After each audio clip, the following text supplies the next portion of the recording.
começar a gostar daquilo, eu pequei gravemente, eu não posso comungar amanhã. Pronto. Tem que confessar.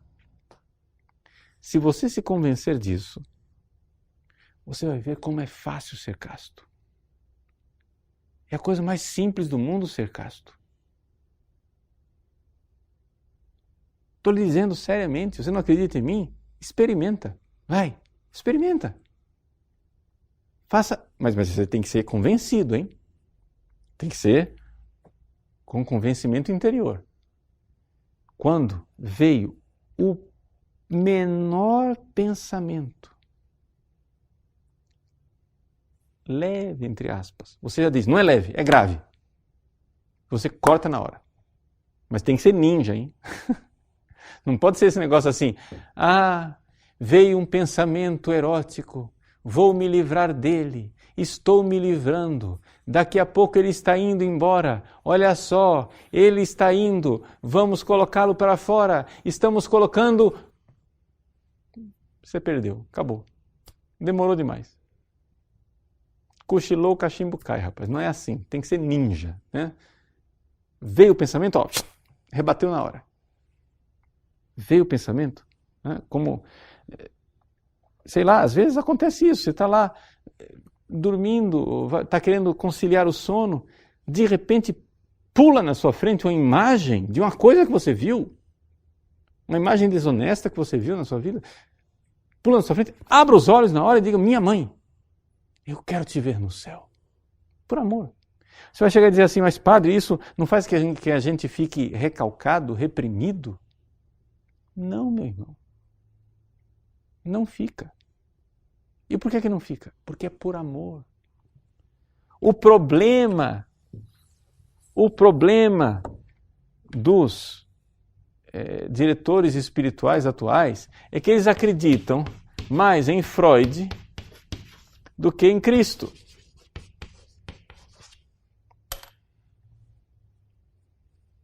Se eu reprimir, eu fico recalcado, neurotizado, culpabilizado, com complexo de culpa. Meu irmão, nosso Senhor Jesus Cristo disse no Sermão da Montanha, vai lá ver no Evangelho de São Mateus, ouvistes o que foi dito, não cometerás adultério. Eu, porém, vos digo, quem olhar para uma mulher desejando-a no seu coração já cometeu adultério. O que é que Jesus fez? Pegou o pior pecado sexual, que é aquele que destrói uma família, o adultério. E pegou o menor pecado sexual, que é um pensamento. E colocou no mesmo nível. Disse, já fez, acabou. Então, se Jesus está dizendo isso teoricamente ou praticamente, eu não vou entrar aqui em discussão. Eu acho que teoricamente também, mas vamos deixar para lá a discussão moralística. Quando eu der o curso de moral no Catecismo da Igreja Católica, eu explico para vocês porque eu não tenho dúvida nenhuma de que a coisa é teórica também. Mas vamos fazer de conta que seja só uma questão prática. Jesus está dizendo, na prática, trate o pensamento como se fosse já o adultério. E funciona. Por quê?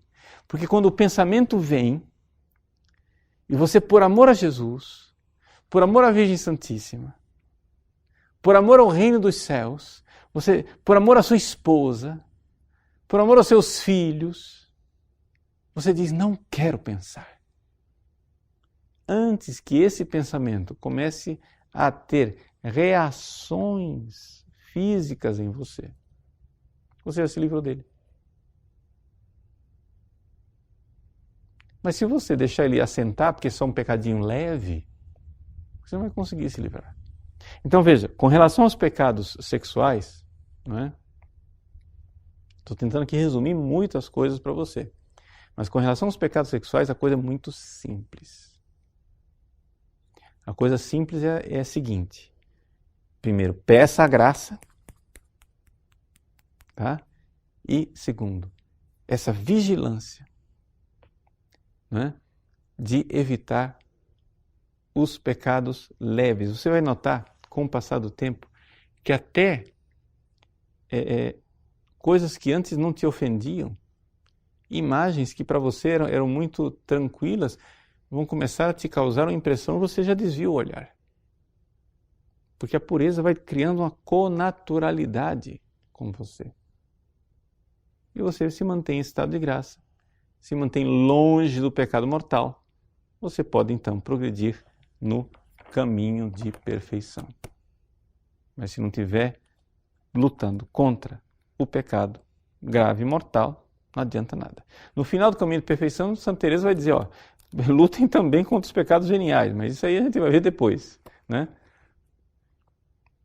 Segundo pecado, segunda fonte de pecado mortal, o irascível. Então vocês estão lembrando aqui, né? Para ter um pecado grave eu preciso de consciência e liberdade, plena advertência e plena deliberação. Mas também tem que ser matéria grave. Qual é a matéria grave? Os pecados contra Deus, quando eu ofendo Deus, quando eu procuro superstições, deuses falsos, etc. Ou os pecados contra o próximo. Os pecados contra o próximo são 2 capítulos. A concupiscência, o concupiscível e o irascível. O concupiscível nós já vimos. Os pecados sexuais. Os pecados sexuais são todos matéria grave. Acabou. E os pecados da ira são todos de matéria grave? Sim, se forem pecados contra a benevolência do irmão. O próprio Jesus disse isso também no Sermão da Montanha. Ouviste que foi dito, não matarás. Eu, porém, vos digo que quem disser para o irmão, cretino, idiota, safado, xingar, já vai ser réu da geena. Vai dizer, então, mas não, você não está entendendo. A coisa tem que ser um pecado de falta de benevolência, querer o mal daquela pessoa. Tá? Querer o mal daquela pessoa. Deixa eu explicar para você. Por exemplo, você é pai. Você vai, como pai, e repreende o seu filho, e para que seu filho entenda bem o que é que você quer, você levanta a voz e diz com uma irascibilidade. Você pecou? Não, se você estava desejando o bem do seu filho. Então a gente pode usar da irascibilidade, de palavras fortes, né, para advertir. Agora, quando você peca querendo o mal da pessoa, aí você pecou um pecado contra a benevolência, aí não tem parvidade de matéria, é tudo grave. Se você quer o mal da pessoa, né, se você deseja o mal daquela pessoa, você pecou gravemente. Então vamos supor aqui, sei lá, uma menina está brincando com a sua boneca e a boneca quebrou. Aí ela fica irritada, pega o jarro, joga no chão e começa a espernear e a gritar, etc e tal. O que é isto? Um pecado grave? Não, isso aí é uma desordem. Que ela precisa ser educada para controlar a sua irascibilidade. Isso é uma desordem, simplesmente. Porque ela não desejou o mal a ninguém. Está entendendo? Ela não está desejando o mal para ninguém. Então, se não houve um pecado contra a benevolência,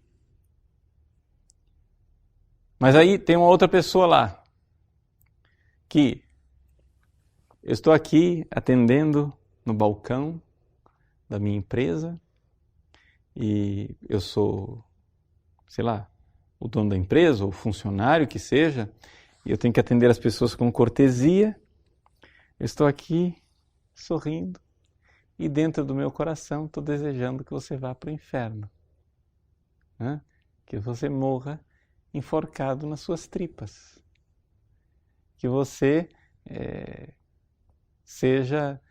fique leproso, banguelo, desdentado e esquecido por todas as pessoas. Bom, você está pecando mortalmente. Ninguém está vendo a ira desordenada dentro de você. Por quê? Porque você pecou, pecado de benevolência. Então o que você tem que fazer? Você tem que rezar pelos seus inimigos, né? Você tem que abençoar os que te amaldiçoam, querer o bem daqueles que te perseguem. É isso que Jesus nos ensinou.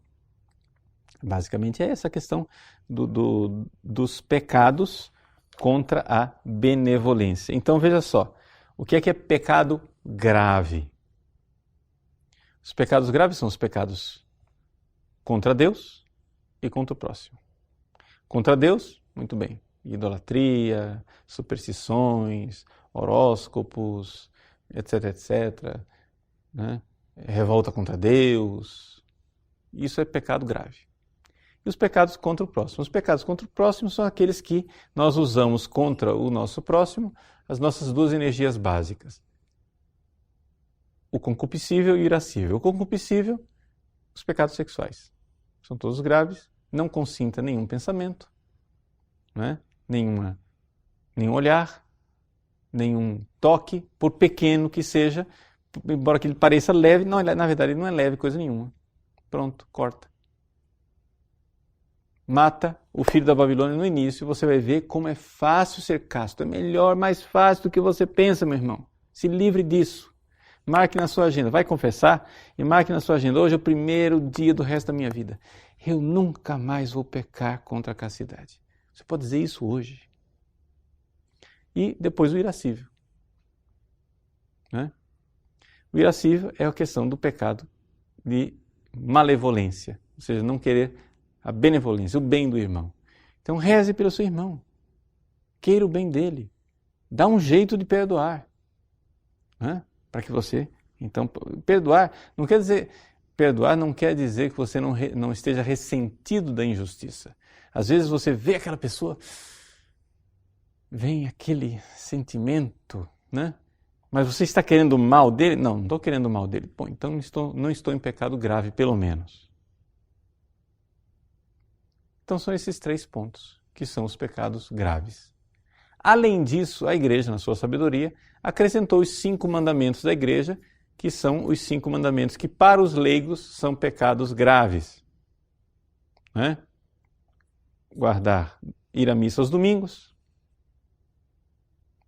em si mesmo, foi um mandamento que a igreja colocou, que tem que ir à missa no domingo, tem que confessar pelo menos uma vez por ano, tem que comungar ao menos pela Páscoa da ressurreição, pagar dízimo conforme os costumes e abster-se de carne em 2 dias previstos, fazer jejum em 2 dias previstos, que é quarta-feira de cinza e sexta-feira santa, e abster-se de carne às sextas-feiras, ou fazer alguma penitência para comutar aí a abstinência de carne. Tá bom? Então, esses pecados são graves. Então, pronto, ficou fora do pecado grave, meu irmão? Vamos embora, vamos para a vida espiritual. Agora vamos começar o caminho de santidade.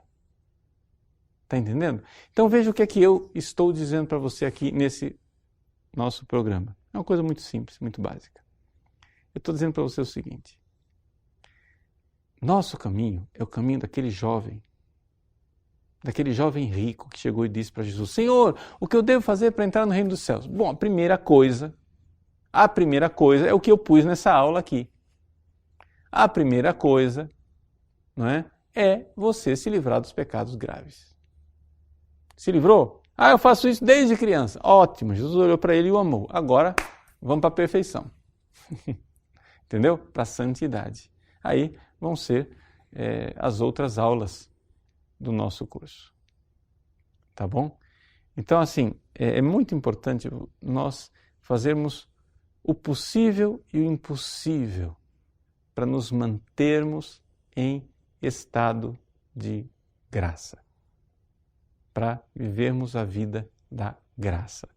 Porque se não tivermos essa vida da graça, não vai adiantar nada a gente ficar falando aqui de caminho de perfeição, de vida de oração, como é que faz para crescer na vida de oração.